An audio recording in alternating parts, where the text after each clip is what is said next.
Swimming पूलमध्ये बुडून 9 वर्षीय चिमुकल्याचा मृत्यू व्यवस्थापनाचा निष्काळजीपणा ठरला. कारण संतप्त नागरिकांची गुन्हा दाखल करण्याची मागणी. सविस्तर वृत्त असे की हिमायतनगर येथील नवनिर्मित स्विमिंग पूलमध्ये पोहण्यासाठी गेलेल्या 9 वर्षाचा बालकाचा स्विमिंग पूलमध्ये बुडून मृत्यू झाल्याची दुर्दैवी घटना दिनांक 14 मे रोजी घडली. सूत्रांनी दिलेल्या माहितीनुसार मृत्यू पावलेल्या बालकाचे नाव सक्षम गायकवाड असून तो हिमायतनगर तालुक्यातील भिसी येथील रहिवासी असून या घटनेमुळे सक्षमच्या परिवारासोबत संपूर्ण तालुक्यात शोककळा पसरली असून स्विमिंग पूल चालकावर कारवाई करण्याची मागणी होत आहे.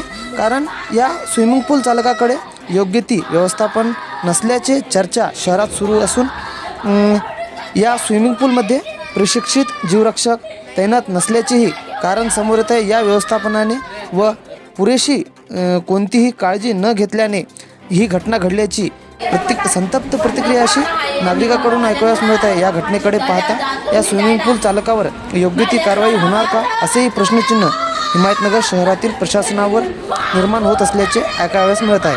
हिमायतनगर तालुका प्रतिनिधी खय्यूम कुरेशी.